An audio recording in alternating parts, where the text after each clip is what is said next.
আবু হুরায়রা রাদিয়াল্লাহু তাআলা আনহু বলছেন,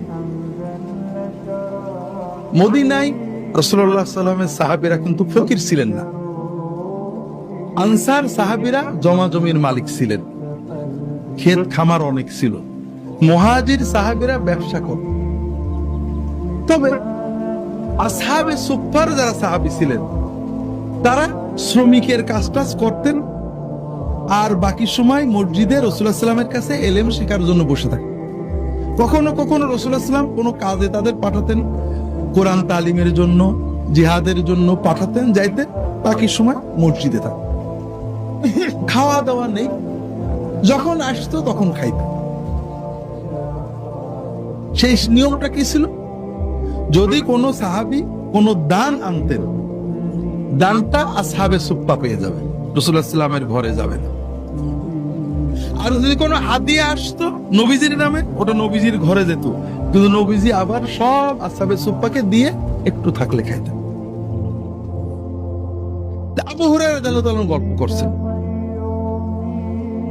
যে এত ক্ষুধা লাগছিল, কয়দিন খাইনে, পড়ে আসি রাসূলুল্লাহ সাল্লাল্লাহু আলাইহি ওয়াসাল্লামের কাছে বসে হাদিস শুনি, কাজ কাম করতে মন চাই না, খিদেও খুব লাগছে। তা রাস্তার পাশে যেয়ে বসলাম, যেখান থেকে লোকজন নবীজির মসজিদে যাবে। ভাবলাম যে কোনো বড় লোক সাহাবী, সচ্ছল সাহাবী গেলে একটু সালাম কালাম দিয়ে মুসাফা করব, যদি চেহারাটা দেখে বোঝে যে আমার খুব খিদে লেগেছে, যদি একটু দাওয়াত দিয়ে বাড়ি নিয়ে যায়।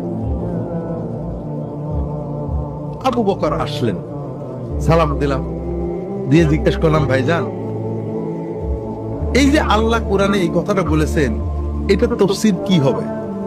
আবু হুরায়রা আবার বলছে, আসলে তাফসীর শোনা আমার উদ্দেশ্য না।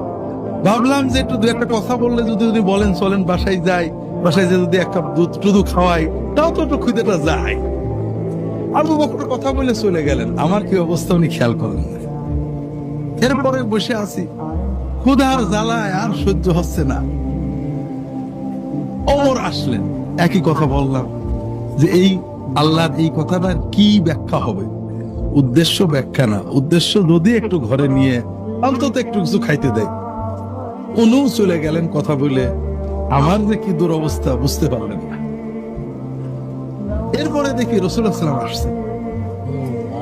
রাসূলুল্লাহ সাল্লাল্লাহু আলাইহি ওয়াসাল্লাম এসে সালাম দিয়ে আমাকে দেখে মুস্কি হাসলেন। উনি আমার চেহারা দেখে বুঝেছেন আমার কি অবস্থা। আবু হুরায়রা, চলো ঘরে যাই, দেখি কিছু আছে কিনা। রাসূলুল্লাহ সাল্লাল্লাহু আলাইহি ওয়াসাল্লাম ফকির ছিলেন না। রাসূলুল্লাহ সাল্লাল্লাহু আলাইহি ওয়াসাল্লাম মদিনার প্রেসিডেন্ট ছিলেন। আল্লাহ তাকে অনেক সম্পদ দিতেন। যুদ্ধের মাধ্যমে যত সম্পদ আসতো 5 ভাগের 1 ভাগ নবীর ঘরে যাইতে হবে, কিন্তু নবীজি রাখতেন না। স্ত্রীদেরকে ভাগ করে দিতেন, দেওয়ার পরে সব সাহাবীদের দান করে দিতেন, আবার স্ত্রীরাও দান করে দিতেন। পরে দেখা যেত সন্ধ্যের সময় আর খাওয়ার কিছু নেই। উনি ঘরে গেলেন, আবু হুরায়রা বসলেন, ঘরে যেয়ে বিবিকে জিজ্ঞেস করছেন, আছে কিছু ঘরে খাওয়ার মতো? ইয়া রাসূলুল্লাহ, ওই অমুক আনসারী সাহাবী 1 বাটি দুধ দিয়ে গেছেন আপনার জন্য হাদিয়া। আবু হুরায়রা শুনেছেন, শুনে খুব খুশি যে কিছু হয়তো পেটে যাবে। রাসূলুল্লাহ সাল্লাল্লাহু আলাইহি ওয়াসাল্লাম বলছেন, আবু হুরায়রা শোনো, তোমার সব আসহাবে সুফফার সাথীকে ডাক দাও। আবু হুরায়রা বলছেন বুখারীর হাদিসে যে আমার মনটা একদম ভেঙে গেল। এই 1 বাটি দুধ আমারই পেট ভরবে না। আমি আগে আসলাম নবীর মেহমান হয়ে, নবী আমার না দিয়ে এই যে সৎখানেক যদি সাহাবী আসে, আমার পেটে কি যাবে? কিচ্ছু যাবে না। কি করব? যেহেতু রাসূলুল্লাহ সাল্লাল্লাহু আলাইহি ওয়াসাল্লাম হুকুম করে ফেলেছেন, আর নবীর হুকুম না শুনে তো উপায় নেই। এই জন্য আমি গেলাম, সবাইকে ডাকলাম, সবাই আসলেন। রাসূলুল্লাহ সাল্লাল্লাহু আলাইহি ওয়াসাল্লাম দুধের বাটিটা আমার হাতে দিলেন, দিয়ে বললেন যে একজন একজন করে খাওয়াও।